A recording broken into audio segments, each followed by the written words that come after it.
Welcome to this explainer. Today, we're unpacking a really fascinating case that proves just how wild the mechanics of the law can actually get. What started out as an incredibly dense, hyperlocal dispute over some homeowners association records, well, it transformed into a literal, down-to-the-minute legal thriller. We are talking precise timing, courtroom walkouts, and a massive fight over a statute that completely shifted the balance of power overnight. But before we jump into the weeds, I want you to consider this central mystery of timing and procedure. Think about this. If a brand new legal right comes into existence at the exact stroke of midnight, and a lawyer files to use that right at exactly 12:13 a.m. for a 9 a.m. hearing later that morning, is that a perfectly timed masterstroke? Or is it fatally late because they didn't give the standard days of advance notice? This exact standoff is what ultimately forced an Arizona Superior Court judge to step in and completely vacate another judge's rulings. Section 1. The HOA Ballot Dispute.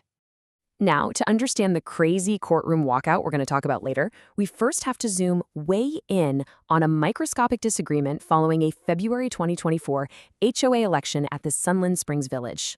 Out of all the votes cast in that election, a massive 1,461 of them were submitted electronically through a third-party vendor called HOA Now, which was managing the digital election.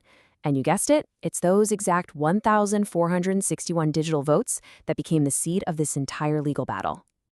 The whole conflict boils down to one fundamental question. What actually counts as a digital voting record? After the election, the AZNH Revocable Trust demanded to inspect the actual digital images of the electronic ballots, exactly as they appeared to the voters on their screens. But the HOA, they pushed back. They insisted that just providing data spreadsheets, lists of IP addresses and timestamps verifying the electronic votes, was legally sufficient to prove the election's integrity. So the crucial sticking point is how the initial judge interpreted these rules. In November 2024, Administrative Law Judge A.R.S. Abramsohn steps in and actually sides with the HOA. She looked at the statutes and concluded that the law requires a system to store electronic votes, not necessarily visual electronic ballots. Because the raw data spreadsheets accurately verified one vote per IP address and registration number, she ruled the HOA had fully complied with the law. So, case closed, right? Well, not even close. Section 2. A midnight legal maneuver. Now, the trust? They absolutely refused to just roll over and take the loss. They appealed the decision and actually managed to secure a remand for a rehearing. The fight was escalating so incredibly fast that the trust lawyer, John Sullivan, even sent an email to correct a YouTuber who mistakenly assumed the HOA had already won. Sullivan explicitly wrote, "The case is long from over. The matter is now in Maricopa County Superior Court with a real judicial officer." This dispute was officially moving out of the hands of administrative officers and straight into the broader judicial system. And this is where the timeline becomes absolutely crucial. Every single minute starts to matter. The rehearing was scheduled for September 26, 2025, bright and early at 9 a.m. But at exactly 12 a.m. that very day, a newly enacted state law went into effect granting parties the right to a peremptory change of a judge. Knowing this was coming, at precisely 12:13 a.m., just 13 minutes after the law literally came into existence, the trust filed a request via an online portal to remove Judge Abramsohn from the case. Let's look at the actual text of that new law. A.R.S. Section 41-1092.07a. It plainly states, a party to a contested case or appealable agency action is entitled to one peremptory change of administrative law judge. It was an absolute, guaranteed right, and just 13 minutes after this revised statute became active law, the trust's lawyer submitted that peremptory change to force ALJ Abramsohn off their case before that 9 a.m. hearing could even get started. Section 3. The hearing walkout. So when 9 a.m. finally rolls around for the scheduled rehearing, we have a massive collision. This newly enacted statute violently clashes with existing administrative procedures, right there in the hearing room. The ALJ and the trust lawyer had two completely incompatible views of reality. The ALJ argued the 12:13 a.m. filing was just a standard motion, meaning it required 15 days of advance notice. Because it was filed literally the day of the hearing, she deemed it fatally late. The trust, on the other hand, argued this wasn't a motion at all. It was a legislative fiat. It was an absolute right that bypassed her discretion entirely. I mean, how could they possibly give 15 days notice for a right that didn't even legally exist 15 days ago? Ultimately, the ALJ decided to just proceed with the hearing, while the trust decided they absolutely couldn't participate. refusing to recognize the ALJ's authority over the matter for even a second longer. The trust's lawyer did something pretty shocking. He literally walked out. According to the official hearing transcript, he stated he was no longer on the case, couldn't do anything, and said, "I'm leaving." And he just walked right out of the hearing room. Because the trust failed to present their case, ALJ Abramsohn granted a motion to dismiss the entire matter right then and there. Section 4. Escalation to Superior Court. But of course, the trust wasn't walking away to just give up, right? They were walking away to escalate. Rather than accepting the dismissal, they zoomed way out and filed an original special action in Superior Court.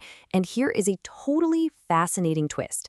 They didn't just sue the HOA again. No, they sued the state itself. They went after the Office of Administrative Hearings, the interim director, and the original judge directly, arguing that they operated completely outside their legal jurisdiction by ignoring the brand new law.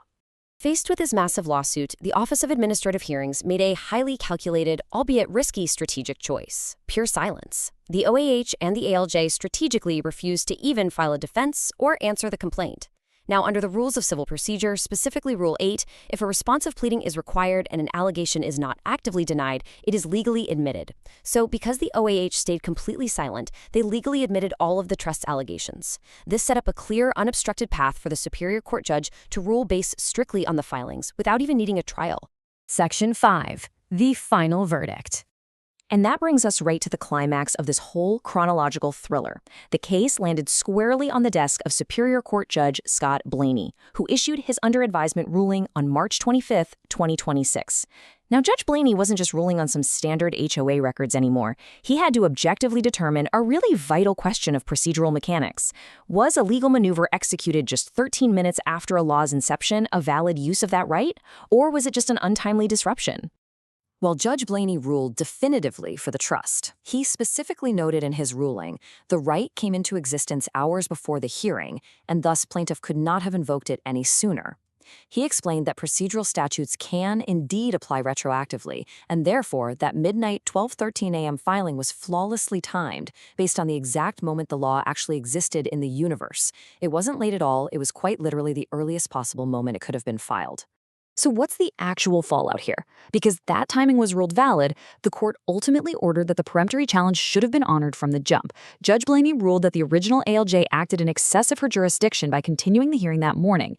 As a result, every single decision, order, and dismissal she made after midnight on September 26 was completely wiped out, declared legally void. It was a massive procedural victory for the trust, forcing the OAH to start the entire case fresh and assign a brand new administrative law judge. This explainer really hits the nail on the head when it comes to illustrating how understanding the intricate, deeply technical mechanics of the law can shift the balance of power overnight. What started as a hyper-local disagreement over how to read digital HOA votes turned into an absolute masterclass on legislative timing and administrative authority.